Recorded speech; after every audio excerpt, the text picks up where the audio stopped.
Imagine two corporate boardrooms, separated by thousands of miles, yet both are making the exact same decision during the very same week. In the first room, the leaders of Meta are drafting a public statement that sounds almost like a victory lap for the digital age. They are cutting thousands of jobs, and they are doing so with a level of transparency that feels almost jarring. They tell the world, plainly and directly, that artificial intelligence and automation have allowed them to restructure. They credit the algorithm for their newfound efficiency, signaling to investors that the future of the company belongs to the machines. It is a bold, clinical, and futuristic narrative designed to drive stock prices into the stratosphere by proving that human labor is becoming an optional expense. Now, shift your gaze to the second boardroom, the heart of the retail giant Walmart. The atmosphere here is different. During that same week, 1,000 corporate employees are told their time with the company has come to an end. It is a significant blow, a sudden removal of 1,000 lives from the corporate ledger. Yet, when the microphones are turned on and the official statements are released, the narrative is the complete opposite of the one coming out of Silicon Valley. Walmart leaders do not mention the rise of the machines. They do not credit automation. In fact, they vehemently deny that artificial intelligence played any role whatsoever in the decision to let these people go. This creates a chilling corporate contradiction that should make any observer pause. Why are two of the most powerful market leaders on the planet spinning such wildly different stories about the exact same economic shift? On one hand, you have a tech giant embracing the identity of an automated powerhouse. On the other, you have the world's largest employer hiding behind a curtain of traditional business jargon. If it is not artificial intelligence driving the layoffs at Walmart, then what is the real force at play behind those closed doors? This discrepancy is the core anomaly of our modern labor market, and it suggests that something much deeper and perhaps more calculated is happening beneath the surface of the retail industry.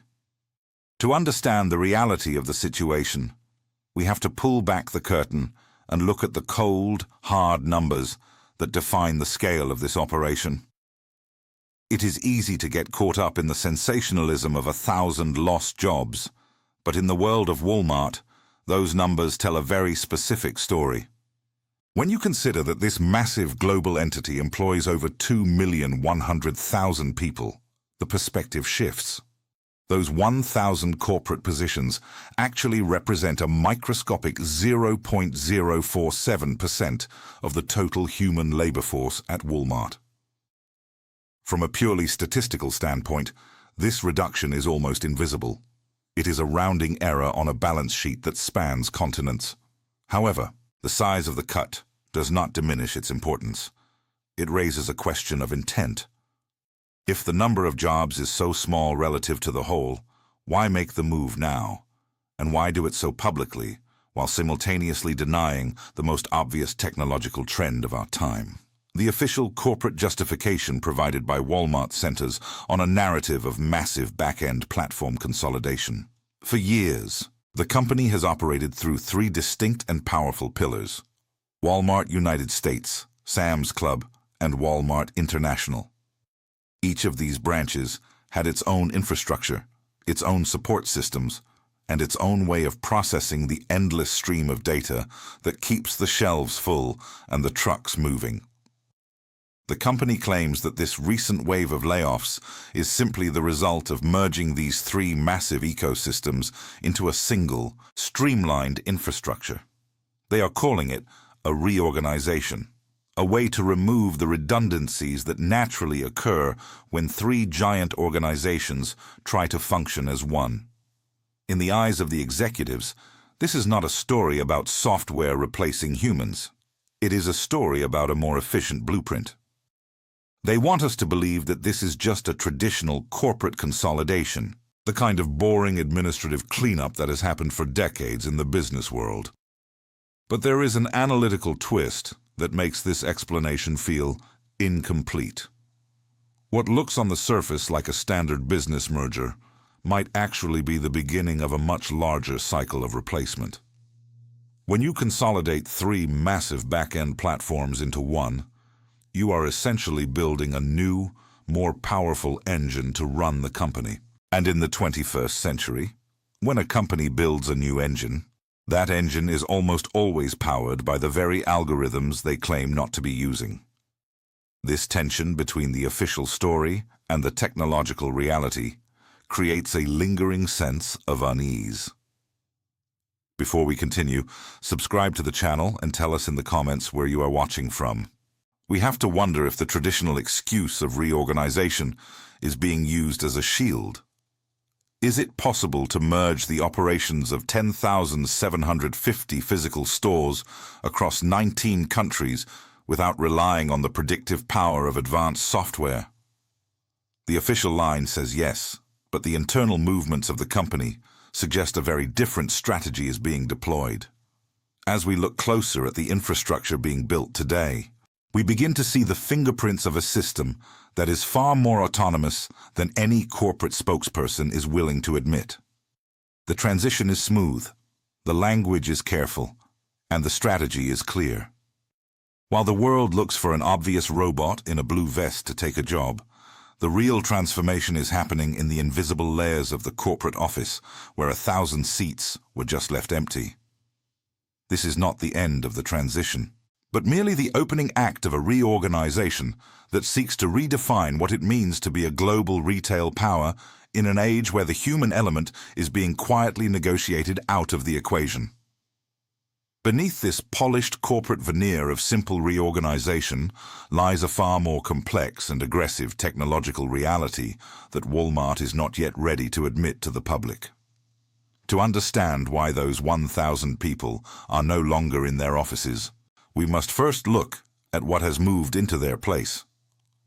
Walmart is not a company lagging behind the digital curve. In fact, they are quietly pioneering retail automation on a scale that would make most Silicon Valley startups pale in comparison. The operational scope of their integration is staggering. While the public hears about 1,000 corporate layoffs, the back end of the business is being populated by 4 proprietary artificial intelligence super agents. These are not simple programs or basic chatbots that answer customer queries on a website. They are massive, autonomous systems capable of managing global logistics, inventory levels, and complex pricing structures across 19 different countries simultaneously. These 4 super agents represent the pinnacle of modern corporate automation. They are the invisible architects of the supply chain, moving products from factories to shelves with a level of precision that no human team could ever hope to match. They operate within 10,750 physical stores worldwide, making decisions in milliseconds that used to require teams of human analysts and regional managers. By deploying these systems, Walmart has effectively created a digital nervous system that can sense demand, adjust prices, and reroute shipments without a single human finger touching a keyboard. This is the paradox of the modern retail giant. They are becoming more automated every hour, yet they are working harder than ever to maintain a human face in their press releases. The man standing at the center of this rapid evolution is Daniel Danker, the executive driving Walmart's hyper-paced artificial intelligence acceleration strategy. His title alone, Head of Artificial Intelligence Acceleration, suggests a mission dedicated to the very thing the company claims played no part in the recent job cuts. Daniel Danker is not a man who deals in small adjustments. He is the architect of a total transformation. He is tasked with finding ways to integrate these autonomous systems into every corner of the business, from the way groceries are stocked to the way corporate budgets are allocated. The departments where the layoffs occurred, such as marketing, supply chain, and procurement, are the exact same departments where Daniel Danker and his team have been most successful in deploying automated solutions. This is where the narrative begins to unravel. It is a strange and unsettling contradiction to have the head of artificial intelligence acceleration overseeing the departments being trimmed, while the company simultaneously claims that artificial intelligence had nothing to do with it. This leads us to a deeper, more troubling question. Why would the most advanced retail operation on Earth fight so hard to hide its technological progress from the layoff headlines? The answer likely lies in the unique psychological relationship between Walmart and the global workforce.